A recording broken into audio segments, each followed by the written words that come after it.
palavra do Senhor diz assim: uma vez em terra, verificamos que a ilha se chamava Malta. Os bárbaros trataram-nos com singular humanidade, porque acendendo uma fogueira acolheram a todos por causa da chuva que caía e por causa do frio.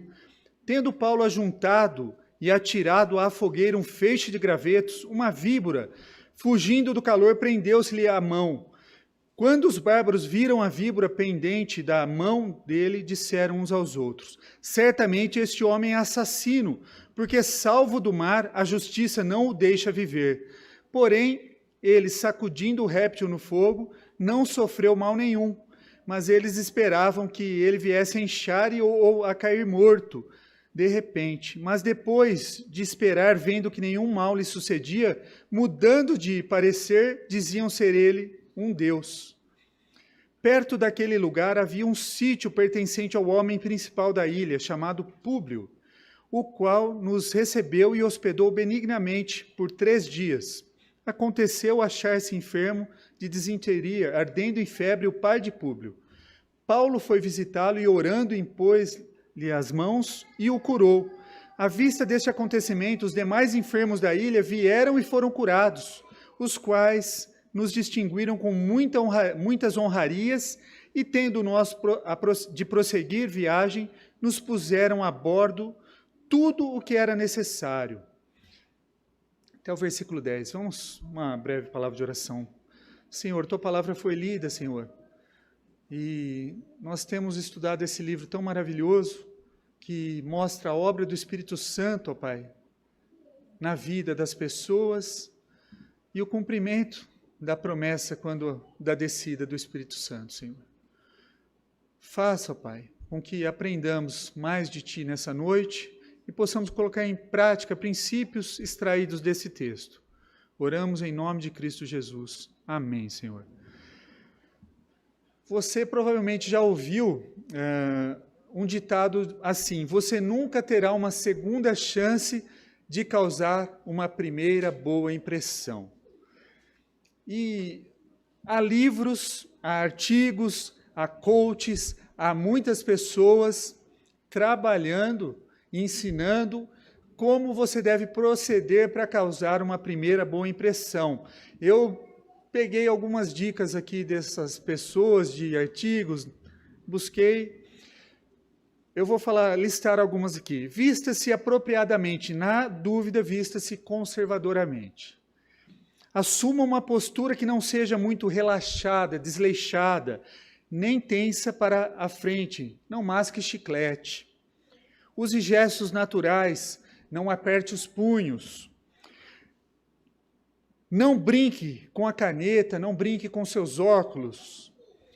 Não murmure, não use gírias, coloquialismos. Você sabe, né?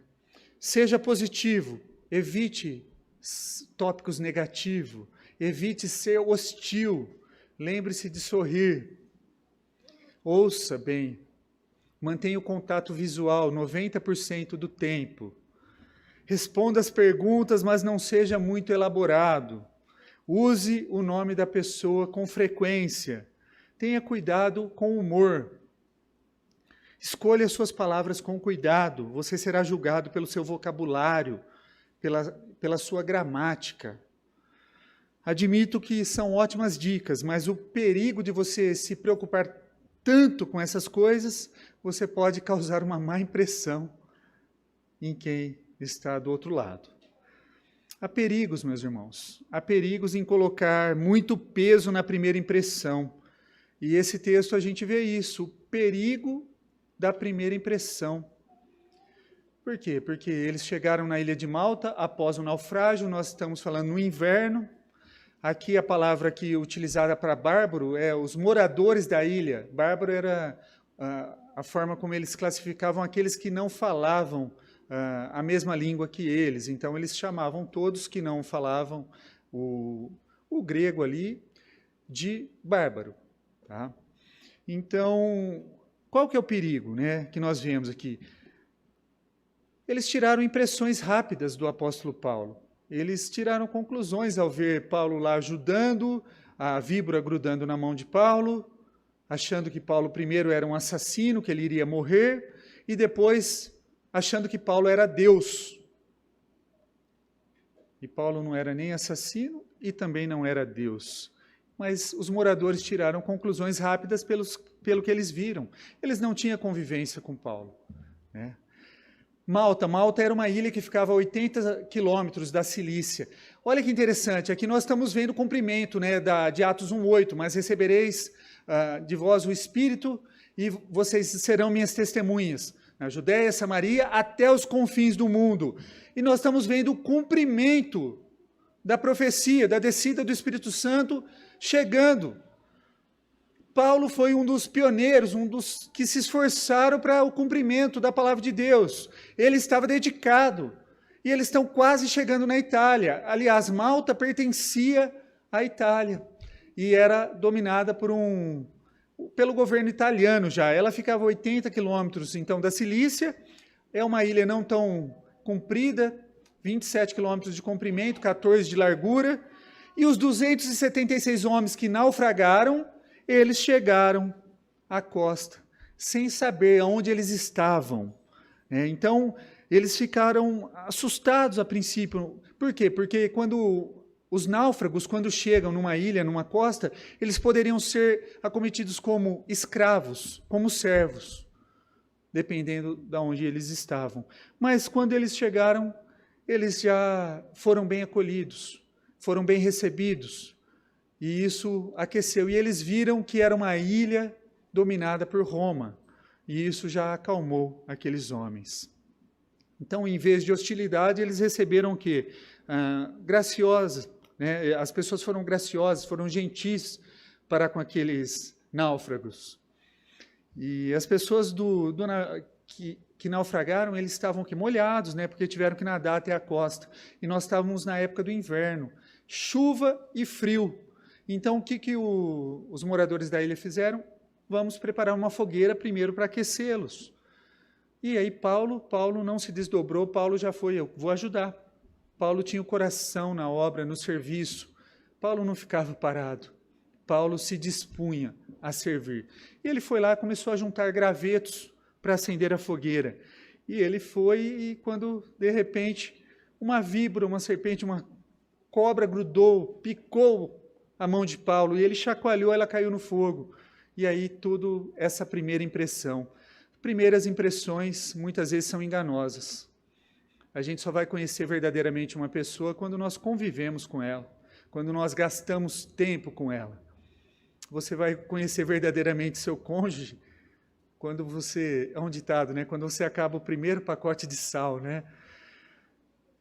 Nós vamos conhecendo verdadeiramente à medida que nós convivemos com as pessoas. E Paulo estava disposto, ele foi rápido em servir. Eu gostaria de perguntar para os irmãos, ninguém precisa responder, mas para que reflitam. De que forma você está servindo ao Senhor? Você é um dos santos seguidores de Cristo apenas no nome, ou você está colocando a sua fé em ação? Você se vê dizendo, esse não é meu trabalho, eu não vou fazer isso não. O apóstolo Paulo amava o Senhor e estava disposto a servir, não somente pregando, mas como catando gravetos para acender uma fogueira. De qualquer maneira que fosse possível, ele estava disposto a servir a Deus e ao próximo. Como você tem colocado a sua fé em ação? E aí, Paulo foi colocar os gravetos e aconteceu todo esse fato. E alguns criticam a história, dizendo que ela foi inventada para melhorar a imagem de Paulo. Outros apontam que não há cobras venenosas na ilha de Malta hoje. Isso não significa que não havia cobras na época que Paulo estava. À medida que a civilização se desenvolveu da ilha, as cobras podem ter sido eliminadas. Outros dizem que a cobra que feriu Paulo não era venenosa. Há duas coisas para se ter em mente. Primeiro, Lucas era um médico e é Lucas que registra o livro de Atos. Lucas sabia se era uma cobra ou se não era. Ele tinha conhecimento, ele foi uma testemunha ocular daquilo que estava conhecendo. Segundo, o povo de Malta, obviamente, considerou aquela cobra ser venenosa porque achou que Paulo cairia morto. E esses críticos duvidam o quê? Da palavra da testemunha ocular, que foi Lucas, que foi um autor inspirado por Deus para trazer-nos o livro de Atos. Mas a razão deles lutarem contra a história, ela é clara e continua até hoje e vão continuar. É o quê? Obviamente, foi um milagre que aconteceu ali. E Lucas registra como tal. E a verdade do que aconteceu pela intervenção de Deus Todo-Poderoso.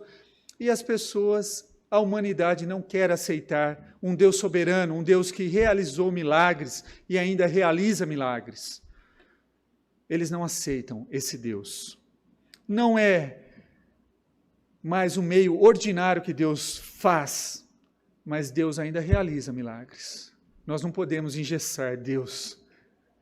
Não é o meio ordinário, mas Deus pode realizar milagres. E aqui nós vemos, então, a primeira lição que nós tiramos desse texto é o quê? O perigo das primeiras impressões. Segunda, o perigo de diminuir o outro, né? Imediatamente as pessoas tiraram o quê? A primeira impressão do apóstolo Paulo, e nós vemos então o quê? A nossa primeira cautela em tirar primeiras impressões. Pode ser, né, que eles sabiam que Paulo era um prisioneiro que estava indo para Roma. Quando viram, concluíram que ele estava recebendo, esse aí recebeu o que ele merecia. E Paulo era um homem perverso, um preso, está indo para Roma. É um preso, vou ter dó de preso. Em suas primeiras impressões, eles são culpados de diminuir Paulo, que não tinha culpa nenhuma de estar preso. Eu me pergunto, quantas vezes nós já vimos isso acontecer, desde a escola, desde a infância? Nós tiramos conclusões negativas sobre uma pessoa apenas, eu não vou com a cara de fulano. Nunca conversou. Isso é chamado preconceito. Nós tiramos um preconceito de alguém que nós nunca falamos. Não bateu. Tem gente que fala assim, o meu santo não bateu, né? Não existe isso, gente. Nós não conversamos. Como é que eu vou conhecer uma pessoa se eu nunca conversei com ela? Como é que eu posso tirar uma primeira impressão, uma conclusão, se eu nunca falei com a pessoa? E quando crianças, quando adultos, nós tivemos que viver muitas vezes com um rótulo, né? Por muito tempo. Lembra aquele apelido que você não gostava? Aquele rótulo? Todo mundo te chamava? E você não gostava? Nós convivemos com ele. E parece que quanto mais bravo a gente ficava, mais o apelido pegava, né? E muitas vezes um rótulo negativo de algo que alguém às vezes viu aparentemente algo que nós fizemos e tira uma conclusão para o resto da nossa vida. Aquele ali não presta, aquele ali é isso, aquele ali é aquilo. Esse é o perigo das primeiras impressões. Você não é bom. E isso faz com que pessoas vivam com cicatrizes para o resto da vida, muitas vezes. Talvez você não esteja vivendo, né, com as conclusões que as pessoas tiraram sobre você depois de um erro que você teve, seja na sua vida, um divórcio, uma luta com dependência química, ou com álcool, né, ou problemas legais, ou com a má gestão financeira. Você tinha uma empresa, uma indústria, você veio à falência e as pessoas tiram conclusões. Ou acham que você é desequilibrado, você é imoral, um homem pobre de negócios. Essas pessoas julgam, são rápidas em julgar, e injustamente julgam-nos. E você ainda paga o preço. Elas não sabem por que as coisas acontecem. Por outro lado, nós devemos estar cientes que o fato que provavelmente nós fomos culpados de rotular algumas pessoas também. Nós nos acorrentamos às suas ações passadas e não esquecemos mais de algo que alguém nos fez no passado e classificamos aquela pessoa como se ela fosse aquilo para o resto da vida dela. E o que nós devemos fazer? Nós devemos nos arrepender, seja dos nossos erros ou de classificar alguém, de rotular alguém. Uma outra lição que nós temos é o perigo de exaltar. Aqui o que aconteceu? Os moradores da ilha, primeiro, acharam que Paulo era o quê? Um preso, prisioneiro, alguém bandido, um assassino, que devia morrer, que era o castigo que ele estava merecendo, e depois viram que não aconteceu nada com Paulo, acharam que ele era quem? Um Deus. Há um perigo também em exaltar pessoas. Nós devemos ser muito equilibrados quando a gente vai falar sobre alguém. A gente deve exaltar a Cristo. É esse o único que a gente deve exaltar. Há outro perigo, então, que você pode correr é de exaltar alguém indevidamente. Paulo já tinha visto esse tipo de extremismo lá. Nós vimos em Atos 14, a história de Paulo e Barnabé. Vocês lembram? A história de Zeus e Hermes. Eles achavam que eram deuses. Então, Paulo já sabia lidar com aquele tipo de situação. Então, quando os apóstolos entenderam o que estava acontecendo, puseram um final na idolatria daquele povo. E agora não é diferente. Eu acredito que Paulo tenha intervido e falado com aqueles moradores daquela ilha. Mas o que aconteceu? Eles apontaram, né? Provavelmente Paulo mostrou que não deviam adorar ele, mas somente a Jesus, que Paulo era um pecador salvo pela graça de Cristo. E Paulo era um homem mau. Eles acharam, os judaizantes apontaram e apedrejaram Paulo e largaram lá para morrer. O povo tirando conclusões precipitadas a todo momento, os judeus sobre Paulo. E muitas vezes nós somos iguais àquele povo judeu, tiramos conclusões precipitadas de pessoas, o julgamos e o deixamos lá para morrer. Quando eu falo deixamos para morrer, é porque nós não levamos o evangelho para elas, não falamos que Cristo pode mudar a pior pessoa que nós conhecemos.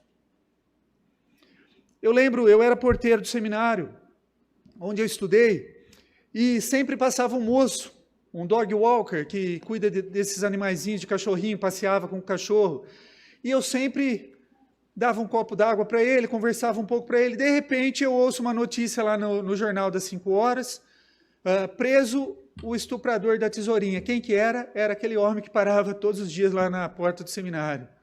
E aquilo me chocou, me abalou profundamente, né? Mas, ao mesmo tempo, eu já tinha dado uma Bíblia para ele, eu já tinha falado de Cristo para aquele homem, né? E aí a palavra de conforto que eu ouvi do reverendo Ageu, o diretor do seminário, foi assim: você fez isso? Você deu uma Bíblia? Você falou de Jesus para ele? Falou. Então, ore por ele agora. Por quê? Porque esse moço aí, se ele se arrepender do que ele fez, ele pode estar com Cristo um dia. Cristo pode mudar significativamente a vida das pessoas, não nós. Cristo pode. Então, quando eu vi a notícia, eu julguei aquele rapaz. Eu fiz um julgamento, e não foi bom o julgamento que eu fiz. E aí eu fui exortado e ao mesmo tempo consolado com essa palavra. E é isso que quando a gente fala que vai deixar as pessoas para morrer, é porque nós não levamos Cristo a elas. Nós não levamos Cristo a elas. Nós sacudimos a nossa cabeça com inconstância, com insensatez dessas histórias. Nós não deveríamos ser presunçosos, né? Nós vivemos numa sociedade que é rápida em nos julgar, em exaltar alguém de poder, de influência. Temos a tendência, nós somos assim, adorar atletas, né? Jogador de futebol, cantor. A cantora dessa época aqui, nem vou mencionar o nome dela, né? Pode até cair o vídeo do YouTube depois, mas é terrível. Que dias maus que nós estamos vivendo. Que idolatria que nós estamos vivendo. Ela sempre existiu. Nós sempre gostamos de jogadores de futebol, nós sempre gostamos de artista, mas como o nível caiu, meus irmãos.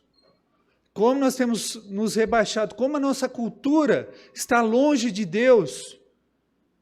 Como a gente vê a distância de Deus em tudo que fazemos.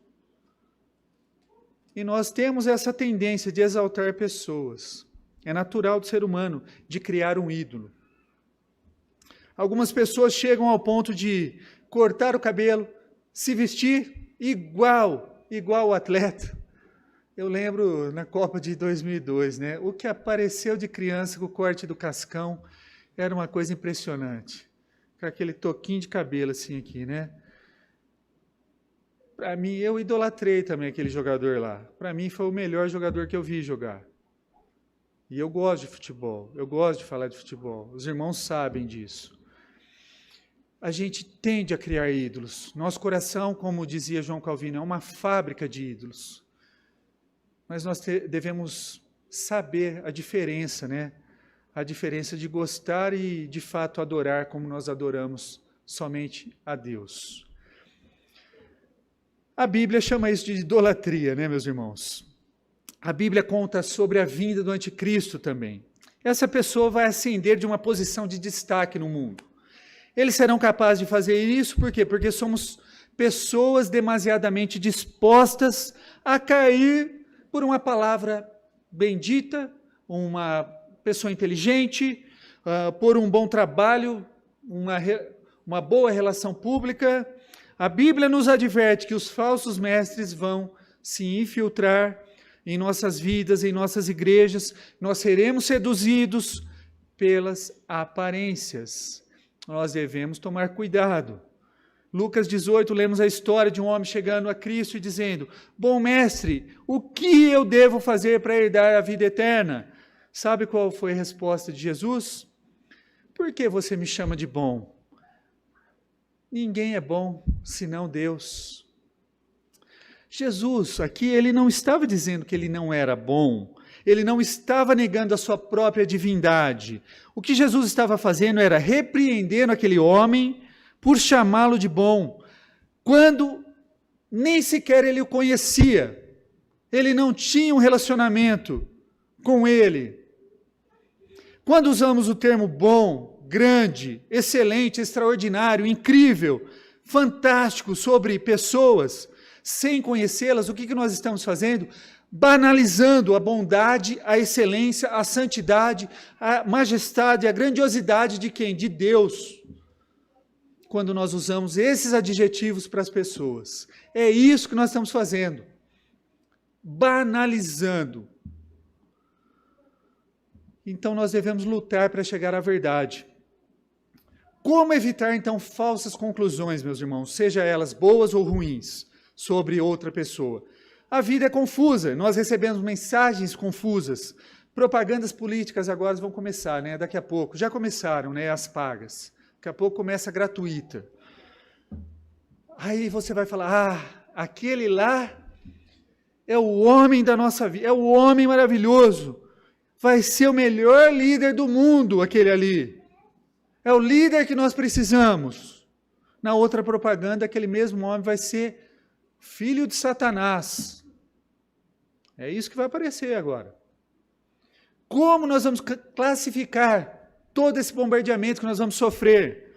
No caso de Paulo, levou tempo, né, para que os moradores da ilha tirassem as conclusões necessárias. Por quê? Na ilha de Malta havia um líder romano. Então, quando fala, né, o líder da ilha, o chefe da ilha aqui, era o líder romano na ilha.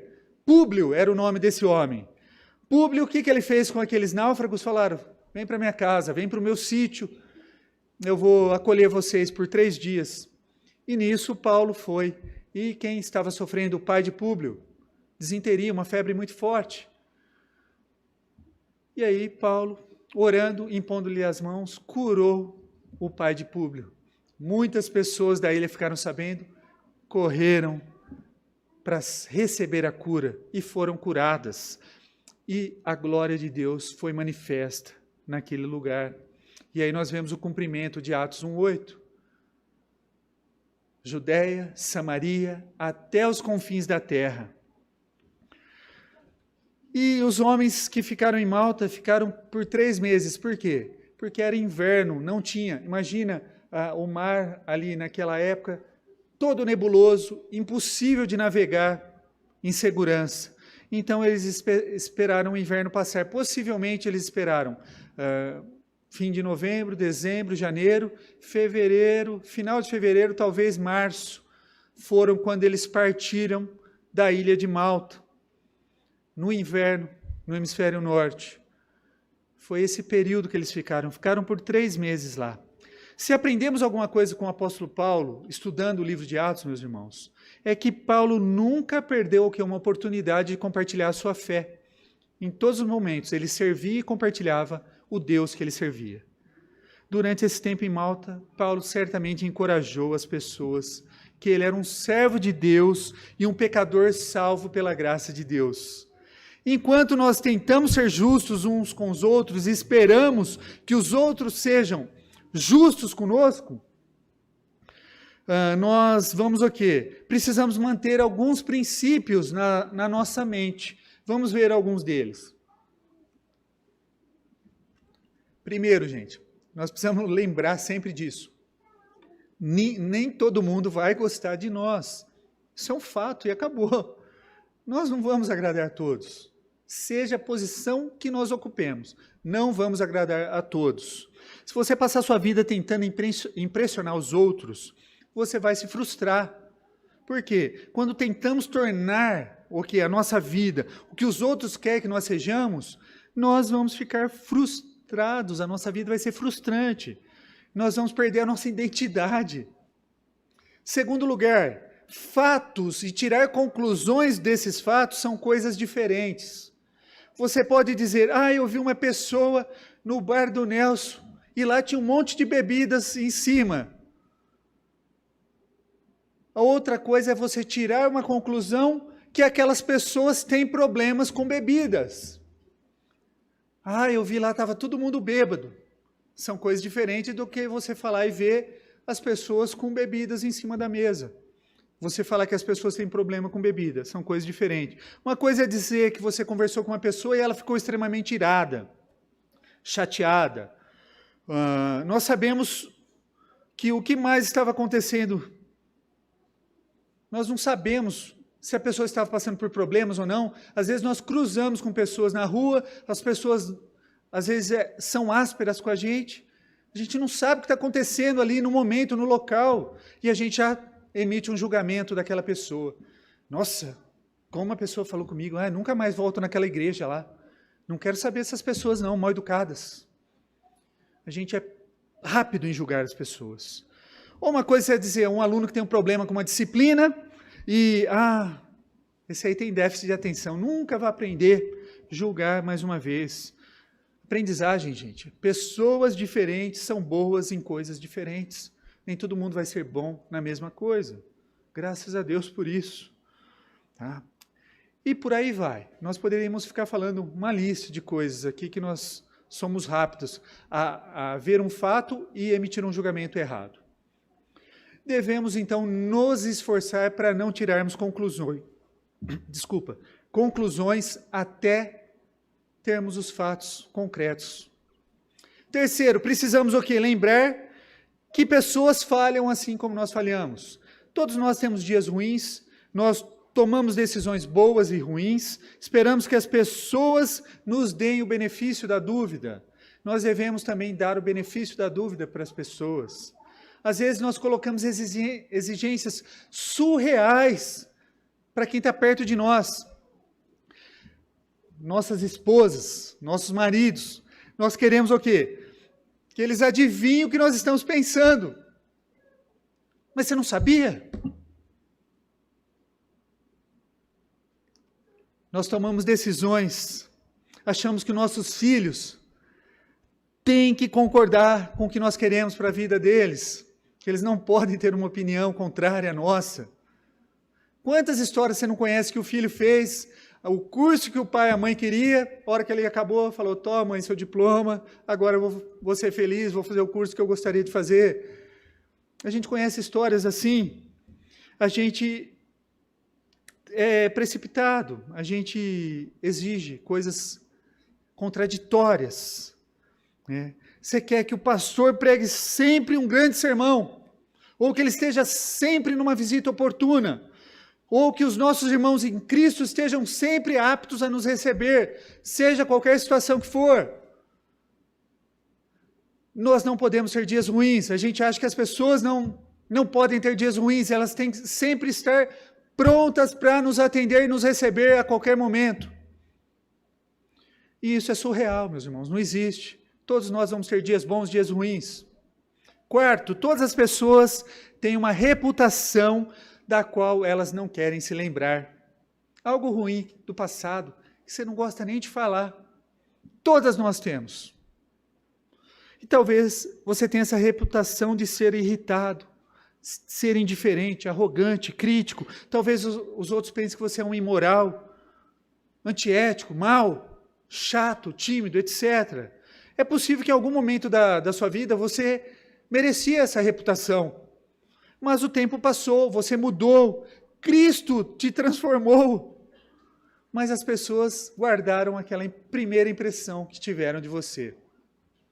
Os cristãos são pessoas que experimentaram um novo começo, isso é, foram lavadas no lavar regenerador de Cristo, isso é, tiveram as suas falhas, os seus erros perdoados em Cristo.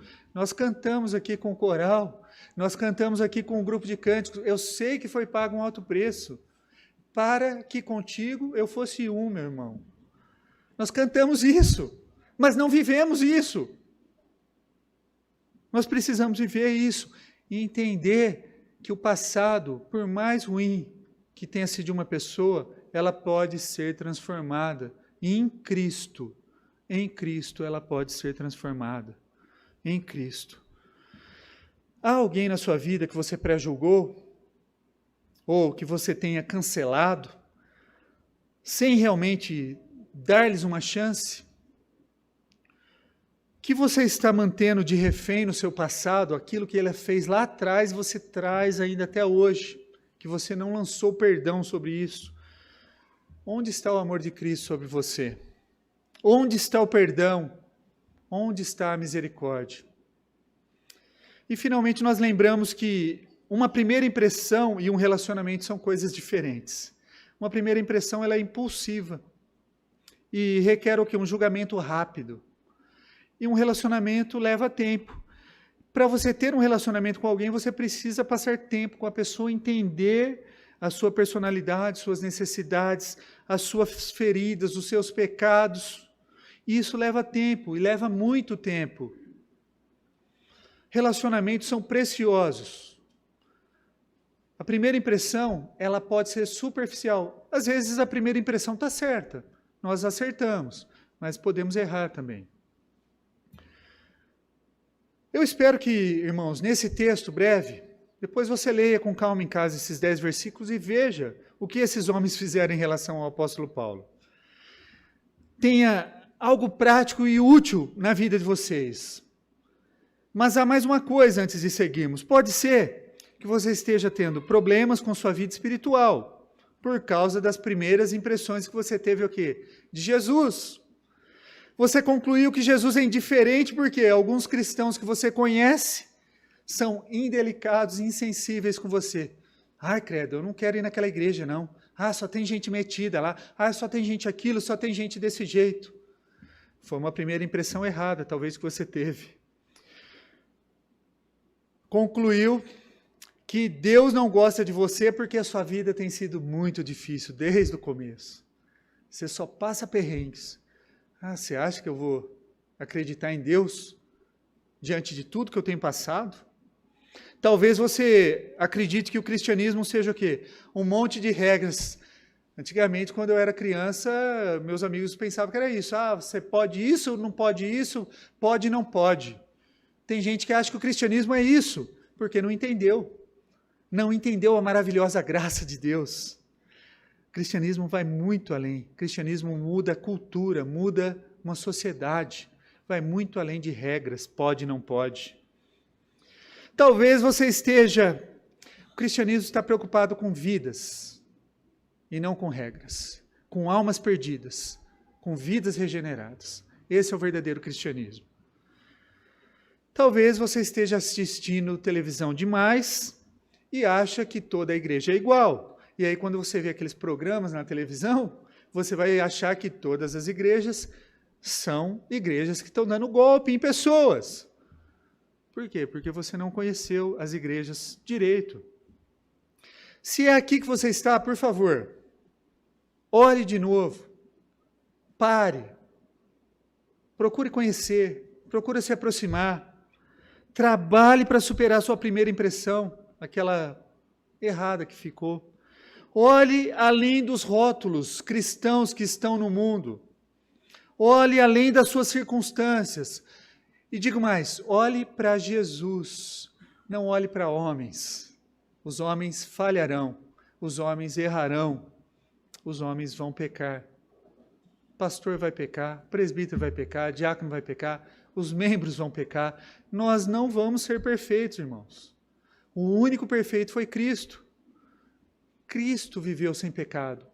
Cristo pagou o preço por nós, sem merecer, para que nós pudéssemos ser salvos nele. Então olhe para Cristo, olhe além da tumba vazia que foi cantada hoje, olhe para os portões do céu. Este Jesus se coloca como juiz do universo, mas também como um pai amoroso de braços abertos para acolher a quem o procurar, a quem se entregar a ele. Cristo está disposto a te receber como um filho, como um irmão. Deus está disposto a receber como um filho. Entregue sua vida a Deus. Fale com Ele em oração. Converse com Deus. Olhe, porque se você olhar de perto e acreditar e seguir completamente, você vai descobrir que suas primeiras impressões estavam erradas. Eu acredito que você descobrirá que esse Jesus é o mesmo que você estava procurando toda a sua vida. Olhe novamente. Tire o seu preconceito, a sua primeira má impressão que você teve. Que Deus nos abençoe e a glória seja dada somente a Ele.